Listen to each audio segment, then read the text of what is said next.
खरं सांगू का, शेतकऱ्यासाठी काही राहिलेलं नाही आता सध्याला. काय की एवढा पाऊस आता रात्री थेंब थेंब पाऊस झाला, हे आभाळ फिरतं त्याच्यामुळे टोटली मोहोर पूर्ण जळून गेलेला आहे आमच्या. आणि एवढ्या जवळजवळ आता 4 फवारण्या केल्या आहे, जवळजवळ 4-4, 5-5 हजाराची एक एक फवारणी झालेली आहे. तरी आम्हाला त्याच्यामधनं 1 रुपयाचं बी निष्पन्न होऊ शकत नाही.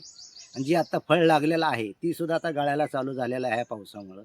त्याच्यामुळे आता आम्ही सध्याला एवढं आसमानी संकट आमच्यावर कोसळलेलं आहे शेतकऱ्यांवर, बागायतदारांवर, की बघायला नको आहे. म्हणजे आता हे काय करायचं आहे, सोडून द्यायचं हे आता आम्हाला तेच कळत नाही. आणि शेवटी आम्ही पैसे आणायचे कुठने काय? आम्हाला कुठलं सरकारकडून बेनिफिट मिळत नाही. आम्ही विमा केला, काही केला तरी विमा कंपनी आम्हाला 1 रुपयासुद्धा देत नाही या गोष्टीला काय. आणि विमा कंपनीवाले कधी पाहणीसुद्धा करायला येत नाही इथपर्यंत. तुम्ही आलात तेच आम्हाला खूप मोठं आहे काय. म्हणजे ह्या गोष्टीमुळे आमचे एवढे आम्ही दहशतमध्ये आत्ता सध्याला तर आहे, की काय करायचं आणि काय नाही. हे तुम्ही आता सरकारनं निर्णय घेतला पाहिजे शेतकऱ्यांसाठी, जे काय घ्यायचं आहे तर. त्याच्यापेक्षा आता आम्हाला काय तुम्हाला जे जे काय आहे ते तुमच्या हातात आहे, आमच्या काही हातात नाही आहे.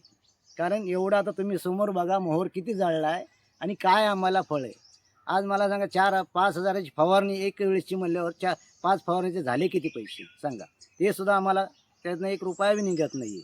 फवारणीचा औषधाचा खर्चसुद्धा निघू शकत नाही. त्यामुळे आम्ही करायचं काय?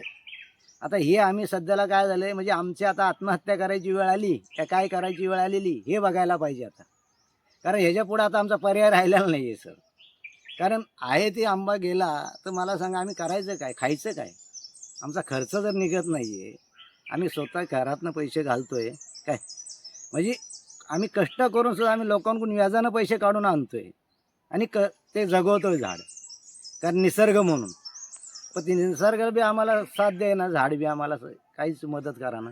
अवघं बघायला गेलं तर 5% सुद्धा यंदा आंबा मग तेच मिळणार सांगतो. नाही. मग ते तुम्ही सरकारकडे या संदर्भात नुकसान भरपाई मागणार आहात का? काय सरकारनं दिली पाहिजे ना. आम्ही अर्ज करतोय साहेब, पण ते आमच्या अर्जाला कोणी व्हॅल्यू देत नाही ना. पुढचे अधिकारी जे आहे ते येतच नाहीत. आम्हाला सरळ आम्ही येतो, तुमची पाहणी करून जातो, पण येतच नाहीत. तर आम्ही करायचं काय?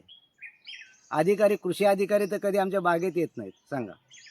किती दिवस आम्ही ग्रामपंचायतला जाऊन अर्ज केला, सगळं काय केलेलं आहे, तरी येत नाहीत. मग आम्ही आम्ही भांडायचं कुणाशी सांगा. नाही नाही, आमचं म्हणजे शेतकऱ्यासाठी कोणीच नाही हो काय. खरं सांगायचं हा महत्त्व आहे सगळ्यात. कारण आता एवढं मला सांगा 5% तर सोडा, 2% आंबा मिळणार नाही. तुम्ही तर 5% मला म्हणता 5% आंबा मिळत नाही, मिळू शकत. तुम्ही परत 1 महिन्याने या बागेची परिस्थिती बघा, एक आंबा तुम्हाला दिसतोय का बघा. आता ही उष्णता वाढती, उष्णतामुळे सगळं आंब्याची गळ चालू होणार आहे या ठिकाणी. मग आम्ही फवारणी किती करायची? आता कंटाळलो आम्ही ह्या गोष्टीला काय. खरं सांगतो कंटाळलो. म्हणजे अशी परिस्थिती झाली की ना सोडता येतं ना जगता येतं ना काही करता येत नाही आम्हाला ह्या गोष्टीमध्ये.